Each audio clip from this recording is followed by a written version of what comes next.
Here to break this all down, Associate Professor of Political Science at the University of Miami, Joseph Yazinski. So, Professor, explain the essence of the Q belief system.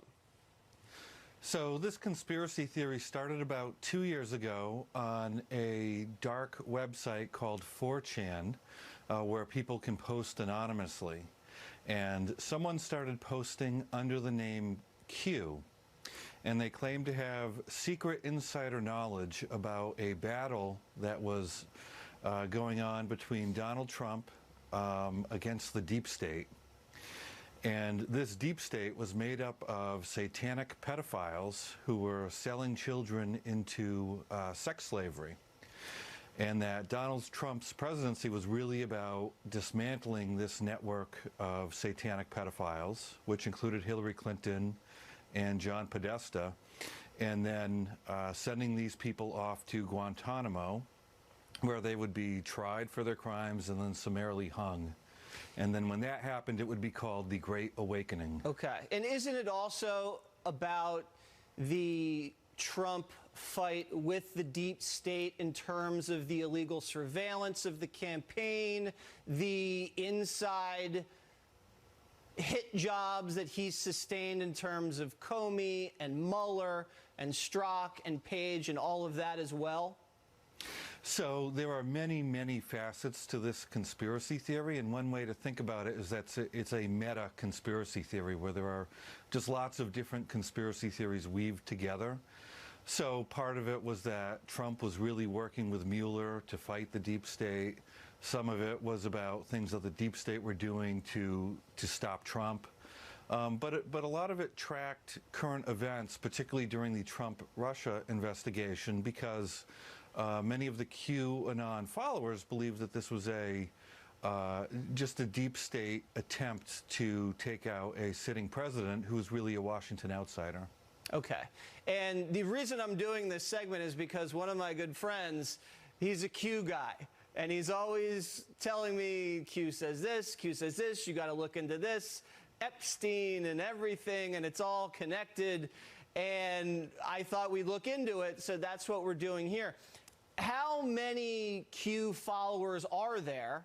And then I have one more question for you. So when we poll on it nationwide, we don't get huge numbers. So we get about 10% of the population thinks that QAnon is a good thing.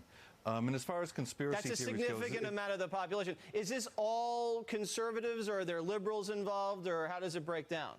It's both, and a lot of people assume that it's a far right-wing conspiracy theory when in fact there isn't anything particularly Republican or conservative about. How many times did you have sex in the circumstances that you describe with Prince Andrew? There was 3 times. And where was that? Gillen's townhouse in London, Jeffrey's mansion in New York, and Jeffrey's Island in the Caribbean. It was disgusting. He wasn't mean or anything, but he got up and he said thanks and walked out, and I sat there in bed just horrified and ashamed and felt dirty, and I had to get up and go have a shower. And the next day, Gillen tells me I did a really good job.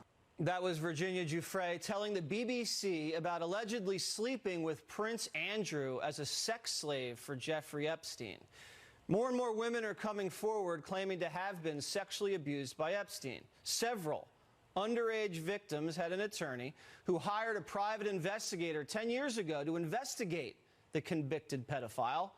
And he's here with us tonight in an exclusive interview, former Miami detective Mike Fiston. Mike, so you were a Miami homicide detective for 30 years, so you have a lot of credibility here. When you were tasked by one of these victims' attorney to look into Epstein, you interviewed some of his private pilots. What did you find?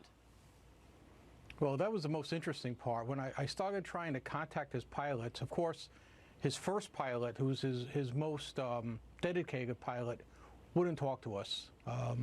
We knew he wouldn't because he's basically in cahoots with Jeffrey, but we were able to find his co-pilots. And I'll never forget sitting in this guy's living room up in this really nice area of Wellington, Florida, and talking to him.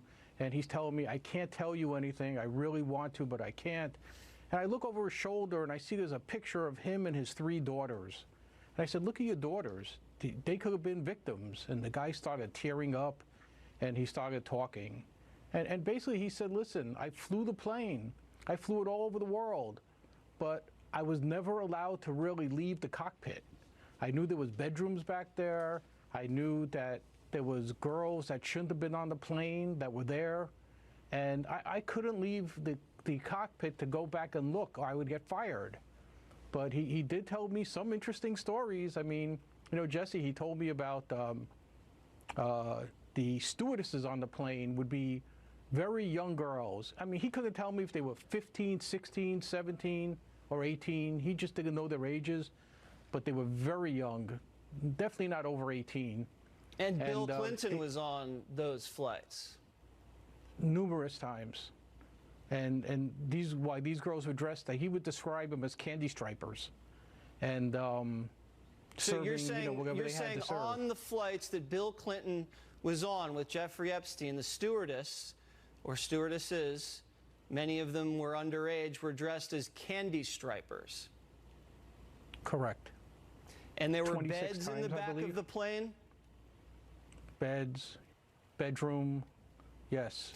Was there Secret Service there, or was Hillary there on that flight, or those flights? There were 26 flights, apparently.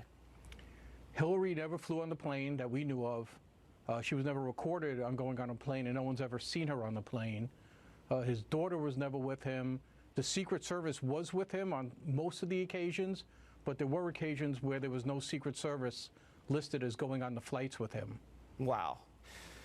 Unbelievable. All right, you also know about this little black book that had all of the contacts of Epstein, and that was used as leverage for a payoff by one of his workers at his estate. Did you ever get a look at the black book, or how did that come out? So myself and Brad Edwards got a phone call one day from this guy named Alfredo Rodriguez, who was the caretaker, or like the butler at the mansion. And he called us and said, I got something I want to show you. It will blow your case out of the water. It will reveal everything that Jeffrey's doing with underage girls, and you'll be able to put him in prison for life. Well, of course, we wanted this book more than anything, but he wanted $50,000 for the book. Right. Because he said, after I give this to you, I got to flee. So obviously we couldn't pay him, and we tried everything to get him to turn it over to us.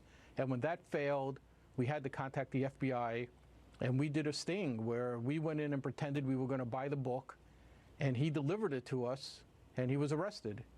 And that's how we got the book. All right. The journal. Right, and we've seen the journal, and we're going through it, and the guy who tried to set this deal up with the black book, the worker at Epstein's estate, is dead. He's dead, and he did more time in jail for giving us the evidence of this guy.